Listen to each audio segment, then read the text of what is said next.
welcome back to my channel. If you're new to my channel, welcome. I'm that my couch potato. I make random videos that I find of interest. Please do feel free to check out my previous videos that I've done if you're interested in seeing what I do. So today I'll be continuing with my history musing series. I'll be talking about the city of Birmingham, which is in the Midlands in England. I'll be sticking to the Midlands for the time being, because I feel like there's a lot of different places in the Midlands that are very unique to each other. So here is a map of the UK. Let me just zoom out, and Birmingham's slap bang in the middle, roughly or so, of England. If I was to zoom in a bit more, it's here. It's actually West Midlands, not quite North Midlands like Stoke-on-Trent was, but it's West Midlands. And it happens to be in the county of West Midlands. So that's the county as in like province or state or voivodeship of West Midlands in England. Birmingham is the second largest city in the UK and has a population of around 1.145 million people in the city limits, around 2.92 million in the West Midlands metropolitan county, and approximately 4.3 or so people in the wider Met area, and which makes Birmingham the largest UK metropolitan area outside of London. Birmingham also is known to be the second city of the UK. It's not I think it's not an official statement, but the second city is just to do with the fact there's a lot of like economic, social, and population aspects of the city, which makes Birmingham the second city in the UK. So Birmingham is about 100 miles or so, 160 kilometers from London. So it's west of London, and it's considered to be like the financial, social, cultural, and commercial centre in the Midlands. If you were to drive from the London, you would be taking the M40, which is the A40 in London, and that will lead you up into the M6. Or the M5, depending on which part of Birmingham you want to go into. Just a heads up, if you are driving, the M6 does have tolls in some areas, so just be warned, especially if you're coming from the London areas. So despite being a pretty big city, it doesn't really have much of a river that goes through it. It has the River Tame. I can't seem to get a good picture of the river, so I would suggest either going for walks around the area. Let's see if I can actually. And it does actually split into the River Rhea and River Cole, so you can actually see the River Rhea at this junction here. There's also the canal, Birmingham Canal routes that still exist in Birmingham, and this, during the Industrial Revolution times. This is just a view of the canal that I'm showing you on the screen. And they do have payments in a lot of areas, so a lot of people do actually go on walks. There are canal walks that you can do as well if you're interested. But these at one point in time would have been used to transport goods and items into the city before the invention of trains and stuff. It was just a quicker way, I suppose, than transporting with horseback, for example. So the canal kind of goes through the city. And I'm not sure how much it's still used these days, but I know in other cities people do have narrow boats to live on the canal routes. So it's a very I suppose an interesting way of living if you're not used to living on water before. So historically, so just about the river again, just before I forget, I just remembered. So one of the closest main rivers to Birmingham is the River Severn, which is right here.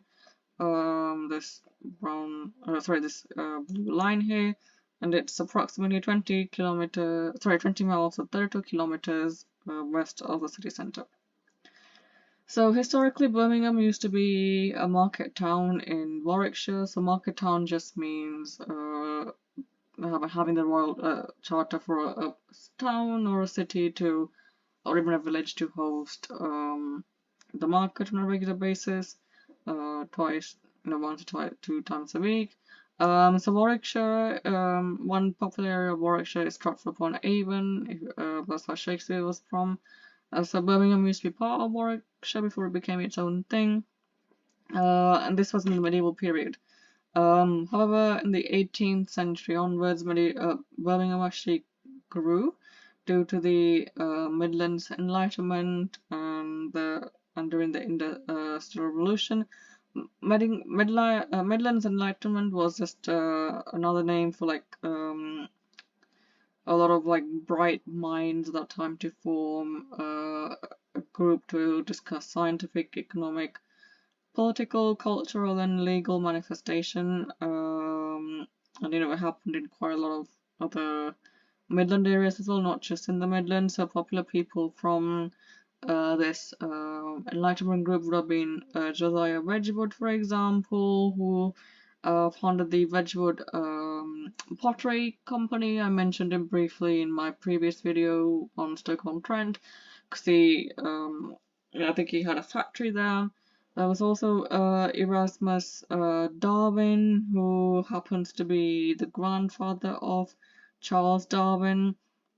I believe the Wedgwood and Darwin family at one point were interlinked via marriage. But that's something that you can look up in your own time. And then there's also the Industrial Revolution, which was something that happened pretty much throughout the UK, continental Europe, and the States.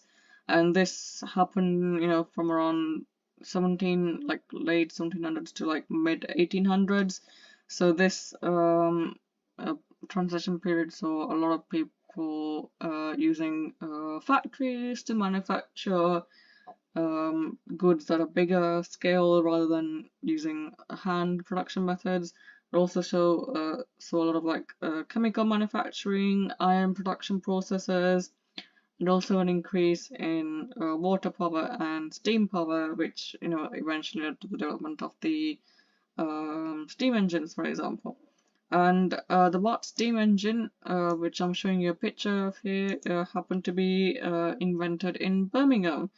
And the Watt, I believe, you needed heat to warm the cylinder at the left here, and that cylinder would then create a steam to flow into condensation and to create this machinery that I'm showing here to run. So you may have seen movies with where the steam engines are, steam train engines are running. You'll see people feeding coal in, so that coal was to provide heat, which then allowed steam to progress through this mechanism and allow the engines to run as smoothly as possible. So 1700s, 1800s actually saw the development of a lot of different mechanical processes, chemical processes, and it meant that there were a lot of advances in science, technology, and obviously economic development as well. And this eventually laid down the foundation for many for the modern industrial society. So it just meant that places like Birmingham, grew and grew bigger because people were moving in to help with the factories, and this provided a very good economic base for prosperity, definitely for Birmingham until towards the end of the 20th century. So high mobility also meant high good culture of other educational influences, especially also political radicalization. So it gave quite a lot of politicians to like think about the economics, especially in the local area, and people started thinking more about democracy, especially outside the confinements of London, because back then, I believe even now, a lot of the decisions are done in political decisions are done in London. However, this Industrial Revolution actually saw that people can actually think for themselves, and people like Joseph Chamberlain and Thomas Attwood, they were political campaigners who, did help put Birmingham on the political map. So quite a lot of different changes throughout the 17th and 18th and 19th century, as well as the 20th as well. So from then onwards, in the 1940s, Birmingham was actually bombed heavily by the German Luftwaffe. That's the German, I believe the German aerial warcraft service, I believe. Sorry, part of the German military. That's the better word. And there's a lot of damage that was obviously done. So the city was did undergo quite a lot of extensive urban regeneration since then. So now Birmingham's economy is mainly dominated by the service sector, so there's a lot of international hubs to Birmingham, and the train stations play quite a big role in Birmingham, especially Birmingham Moor Street, Birmingham New Street. So if you're ever traveling to Birmingham, you would most likely be coming through Birmingham New Street. It's a very, very busy train station, but is a very pretty train station to be in. Actually, I think it's one of the prettiest I've been in, because it's fairly well developed. And we also have like retail and events hubs as well. So this makes Birmingham like one of the richest metropolitan hubs in the UK. Yeah, okay. So Birmingham also has a lot of universities. So I believe there's around 8 or so universities in Birmingham. So the main one is Birmingham University. Let me see if I can actually get you a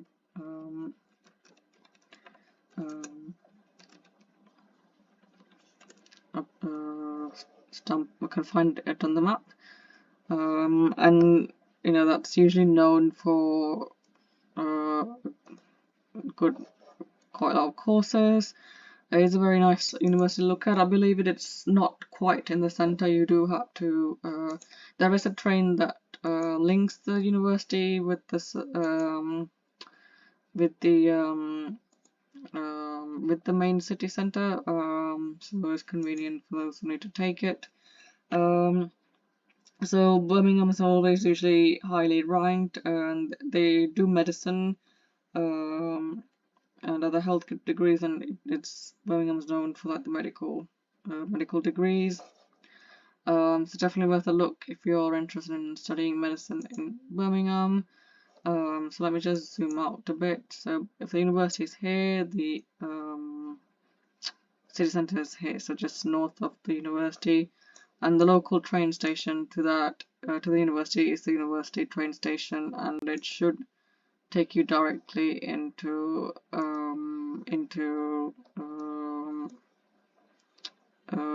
Birmingham.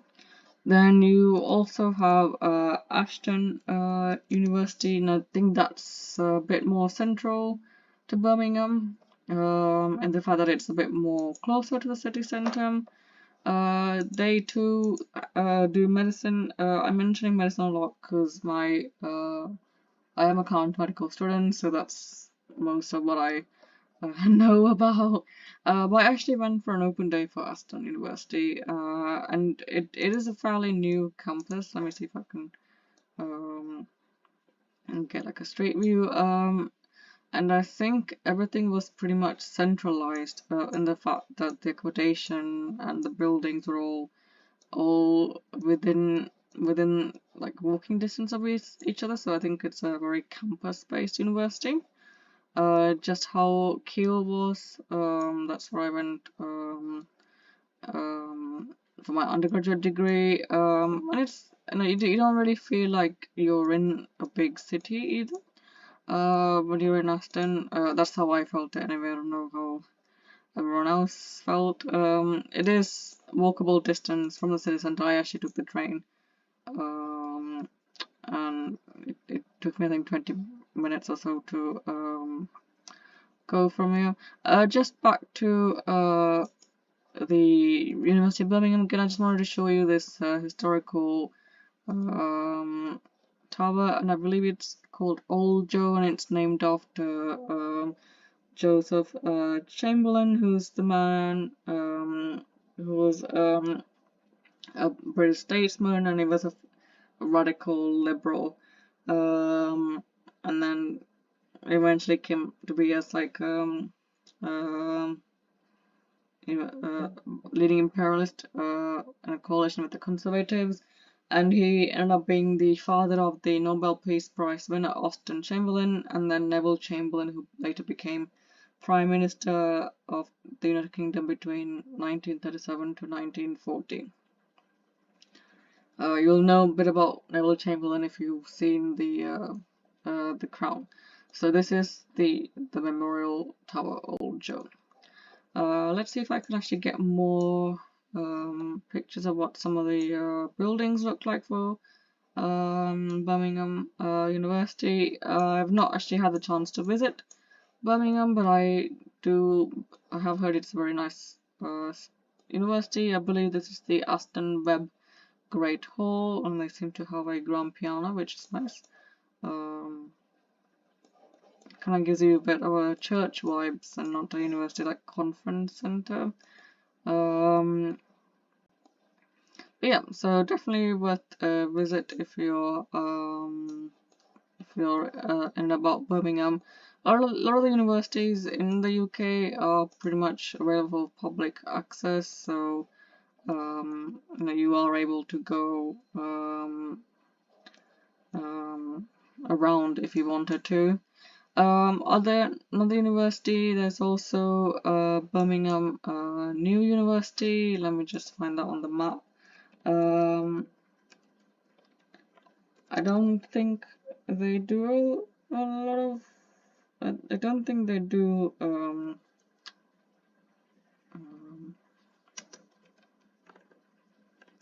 can't tell. Birmingham New University. I'm not sure why that's. Sorry, City University, right?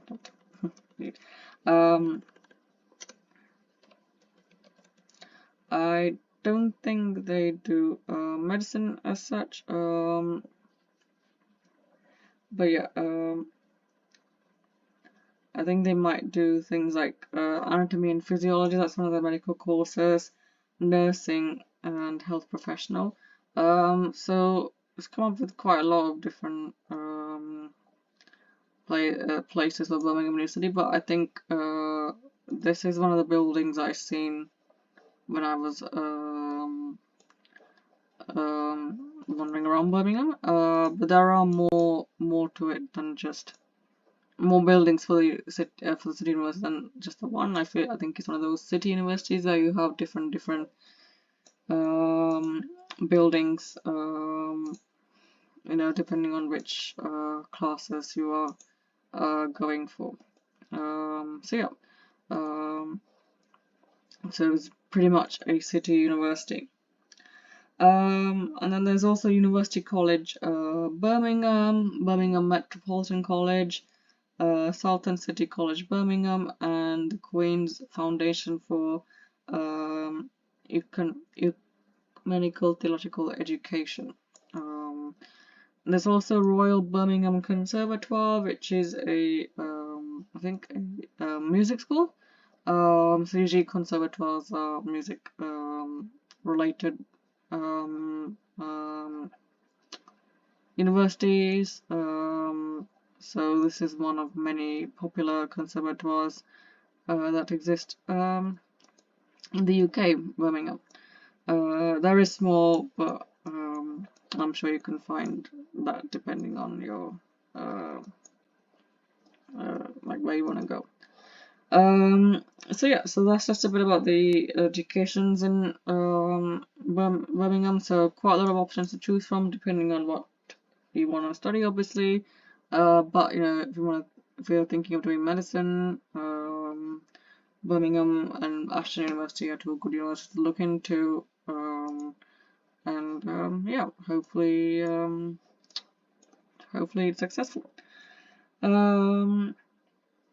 So yeah, so Birmingham is also has a lot of like major cultural institutions. So that's the City of Birmingham Symphony Orchestra. There's also the Royal Ballet, Library of Birmingham. I just want to show you the Library of Birmingham because that is actually a really nice nice building. Looks. Let's see if I can do street view.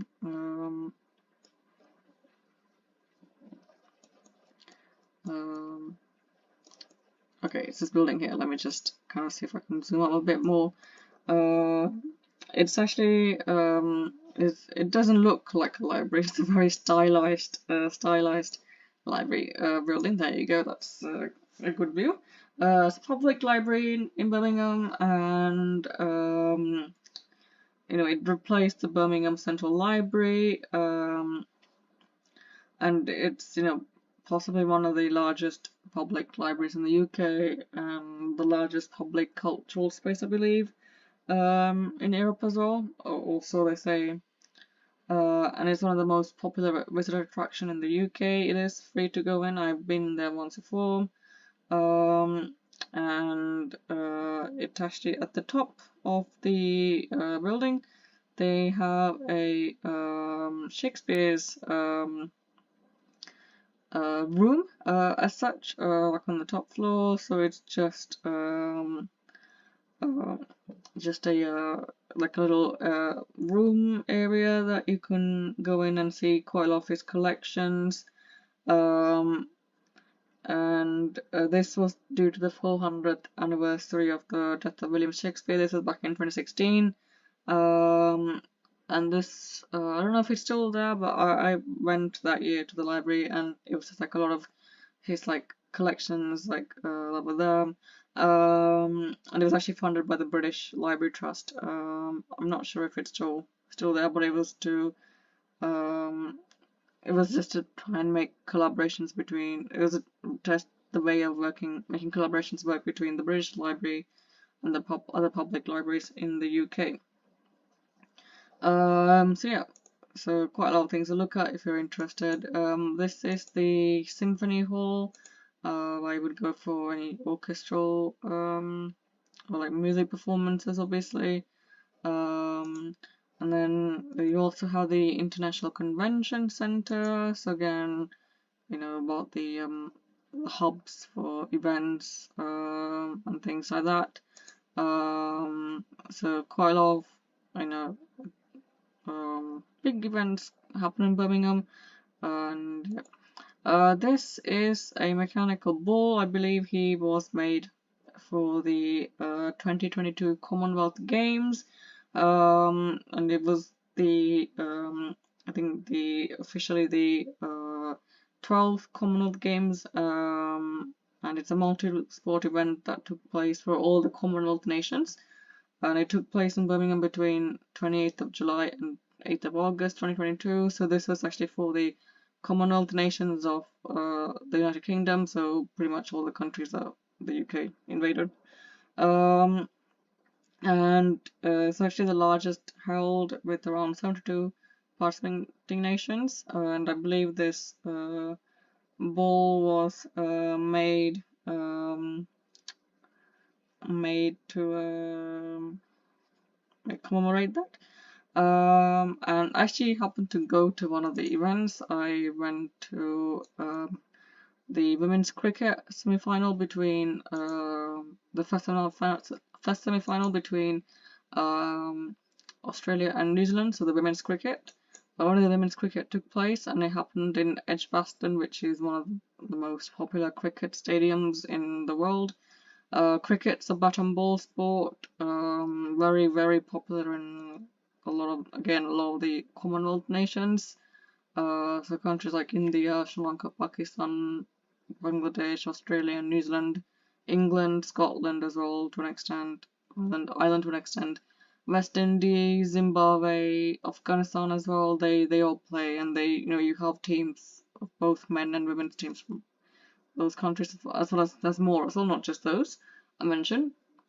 So it's a very popular sport, and we happened to go there, and it was really good. And ticket prices are pretty decent actually. I think we spent around 65 pounds for 4 people, 4 adults. And we managed to actually really get good seats as well. We sat quite near the grounds actually. So yeah, definitely something to go to if you're interested to visit Edgbaston. So if you're a cricket fan like my family are, then Edgbaston's like one of the um, go to areas.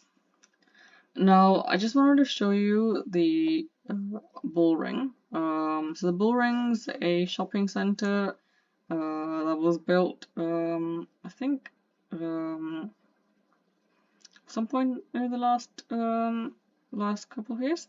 So it's a major shopping area, and yeah, you've had two shopping areas in the area. So that one that was built in the 1960s, and then in 2003. So this 2003 one is just called the Bull Ring, and let me see if I can go towards it. Seems to be going the wrong way. It is a very big big shopping center in Birmingham, and it's very close to the train station, so pretty convenient if you needed to quickly stop by for things. Oh, here you go, the Bull Ring. I'm not quite sure why the name Bull Ring came about, but it's there. And it's in one of the busiest shopping centers in the UK, and has one of 4 Selfridges shops. Oh, okay. I found out why it was called Bull Ring. It was called Bull Ring, referred to Bull Ring due to the one of the areas being used for bull baiting. Many years ago. Basically, this created some controversy, but I think the developer still went with the name. There is actually a bull in front of the not this one, in front of the shopping center, and I'm trying to find a picture of him. Also not this picture is a metallic bull. I'm trying to see actually what entrance they are from, because I've definitely seen it. Here he is. So he's a very popular figure, this Bull Ring. Let me see if I can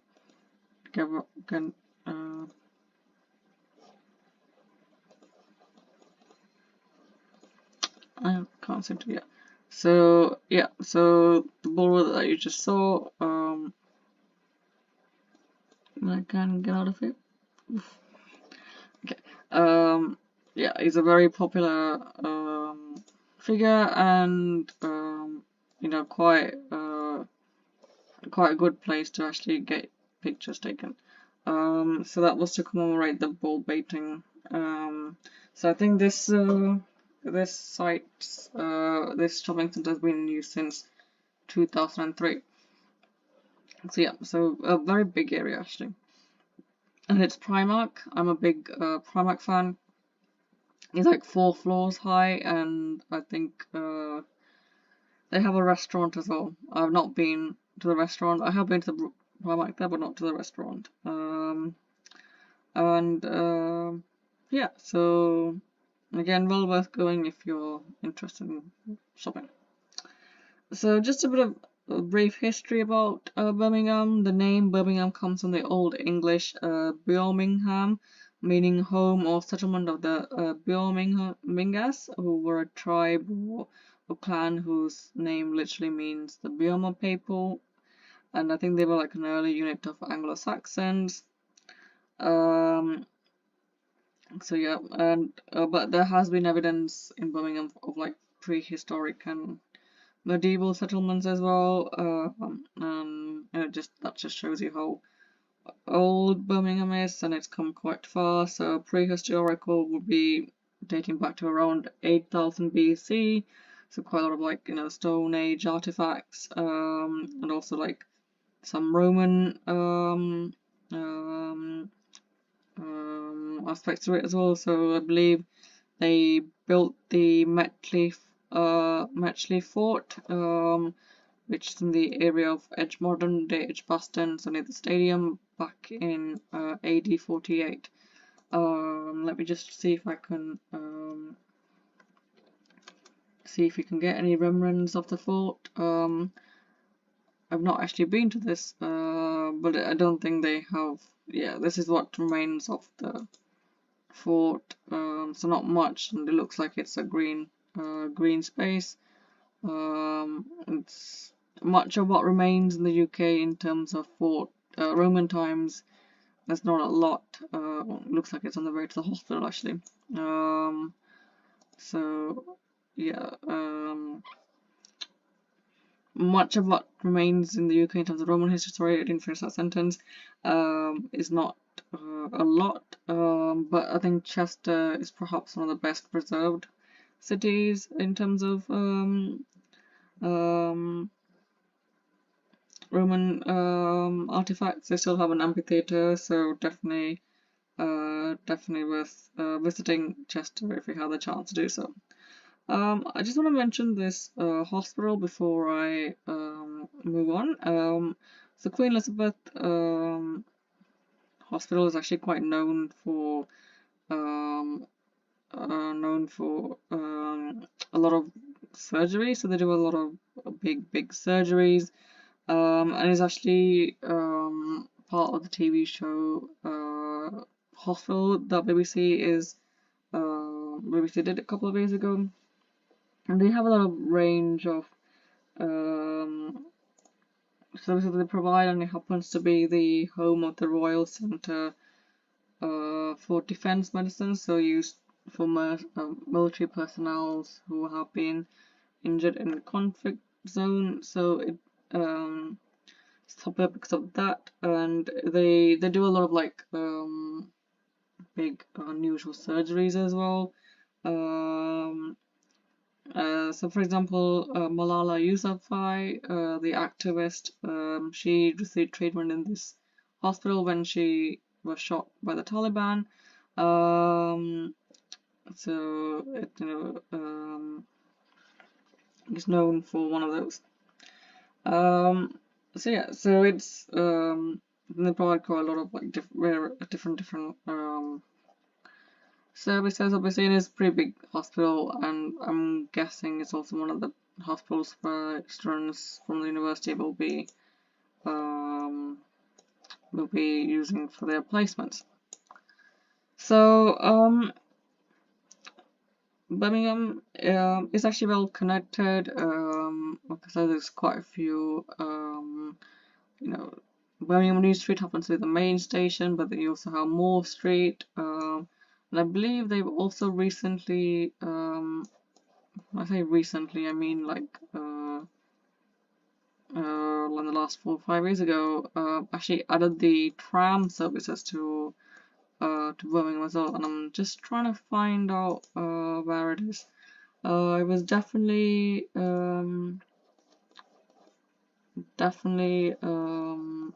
when I went to see the Christmas markets, which are a popular feature in Birmingham, they were definitely there.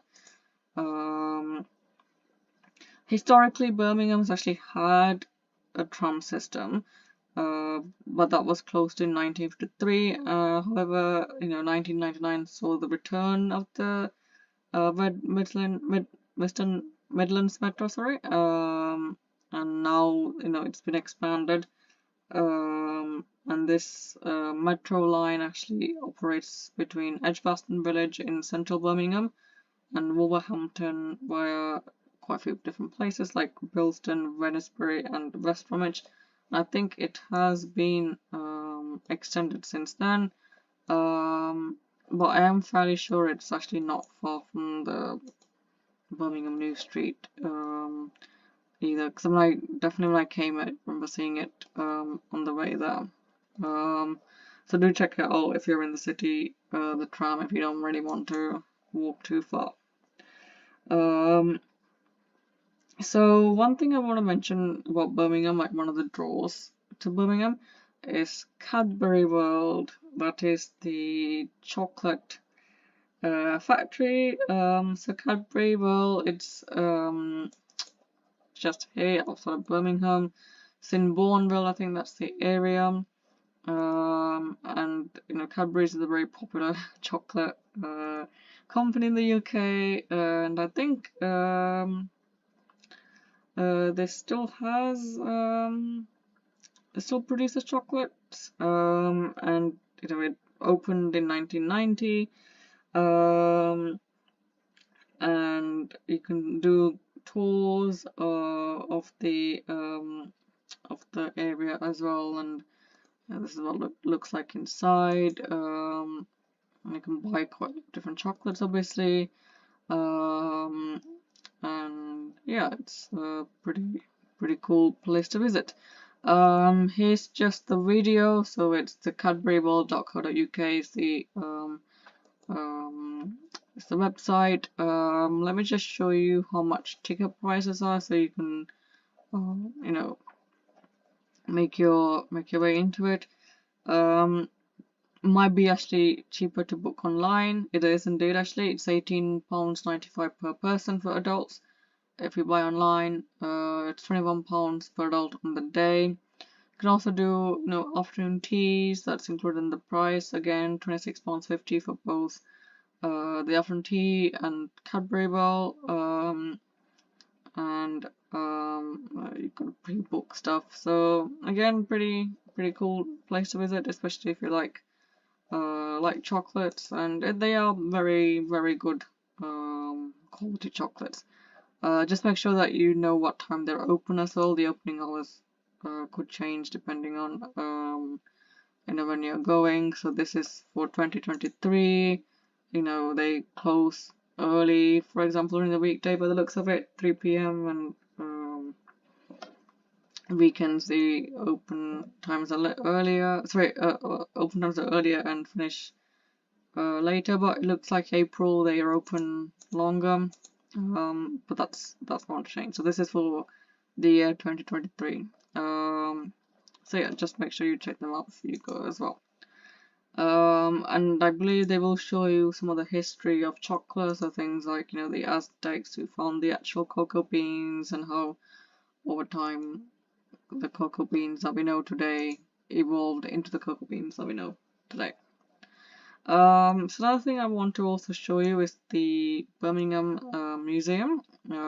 This I also went to when I visited the Christmas market. So they call themselves the German Christmas market, the one in Birmingham, and I think it's like one of the biggest ones in England. It's kind of like starts just outside New Street around the area, and it goes through quite a big area into the center, so you can't miss it. You will be able to see it. It also kind of goes into like the Victoria Square here, and there's like a big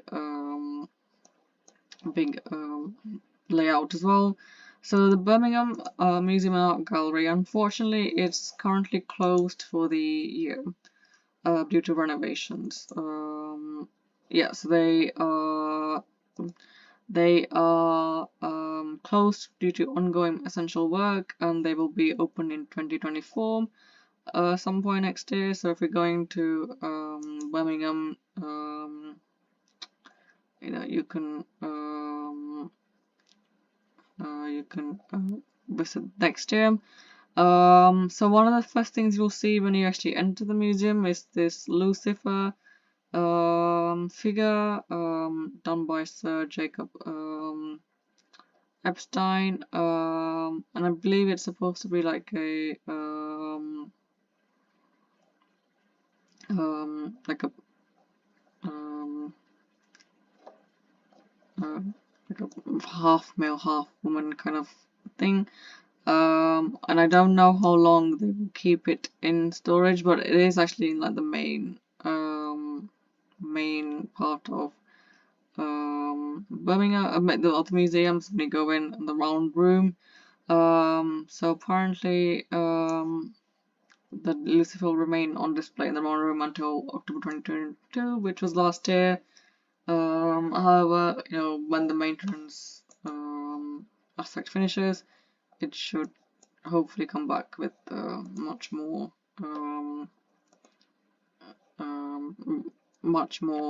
newer exhibitions as well. So the museum is just like others. It has quite a lot of different arts from, you know, throughout different parts of history across the world.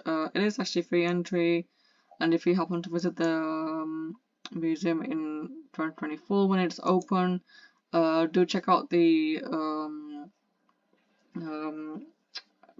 Christmas markets as well whilst you're there, because it is actually pretty nice. And this museum is actually a welcome break from the cold weather if you wanted to get away from the rain and the sleet that you often see in British weather, chiefly the rain. This is just a picture of the town hall. The Christmas markets actually also come past past the town hall, so you can actually see it, you know, when you're here. So yeah, do check them out. This is what the Christmas market actually looks like when it's obviously up and open. So usually tend to be open around end of November, December times, and will go on until at the end of December. So yeah, do to check it out if you're coming there. Obviously, you can check out other parts of Birmingham when you're here for the open days for the universities as well if you're interested in visiting. So yeah, so that's all just a bit about Birmingham that I can tell you about. Obviously, there's more to Birmingham than what I've just mentioned. You know, quite a lot of museums and art galleries that you can visit to, a lot of like gardens and stuff. This is the bullring. This on this picture on the left here. This building, sorry, on the left here. This is the bullring. The shopping centre. So there's more to it, Birmingham, than just shopping. A lot of museums, a lot of like places to eat, Christmas markets, for example. Definitely recommend if you're here. Lots of popular universities as well. You know, they do well-ranking courses. So if you might even get a chance to come here for conference as well. A lot of medical conferences do actually take place also in Birmingham. Um, so do check them out. Also, Edgbaston Stadium if you're interested in sport. Obviously, it's not a big deal. Edgbaston's actually the home for Warwickshire County Cricket Club. So any matches they do, you can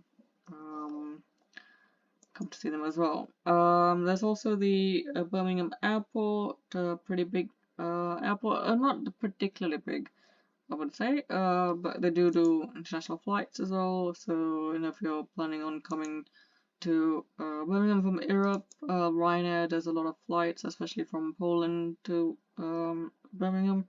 So do check them out as well.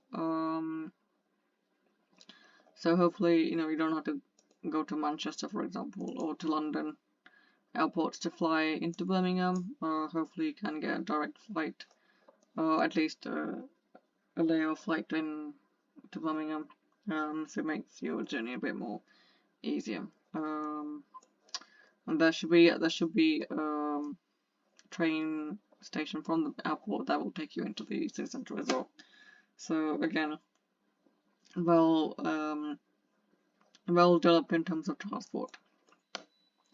So yeah, so that was just a bit about Birmingham. I hope you actually enjoy this episode. There is more to Birmingham than what I've obviously said. However, because it's a big city, if I was to make a video on every aspect of it, it will take quite a lot of videos, and I don't think that'll be like productive. But obviously, I will leave all the links to everything that I found here. If you actually go to the Birmingham Museum's website as well, it tells you a list of all the museums that are part of the Birmingham Museums, and all the different events that happen, during like holiday times. So for example, there's Aston Hall, which looks like a big manor hall, and they do a guided tours. So, and if you like your medieval history, and like the Jacobean style buildings, Aston Hall is definitely worth looking at. And just make sure to like either book your tickets in advance so that you don't miss out on tickets on the day, because sometimes they can be sold on the day. And they might also be cheaper. So quite a lot of other museums as well, like the Museum of the Jewellery Quarter, as well, which apparently is closed apart from for special events. So to check out as well, because Birmingham is known for its jewellery. So this is a jewellery quarter. It's actually not far from the city centre. So hopefully you're able to find some like museums as well, and other like jewelry shops. And there's also a couple of castles. So Violi Castle, for example, very much ruined, but it's still worth exploring, when it's open. Yeah, so do check them out. So I would like to say thank you for listening to my talk. I believe this is probably one of the shortest videos I've done, and I hope you guys find it interesting, and I'll see you next time for my history musing episode. Good night. Oh, goodbye rather. Goodbye.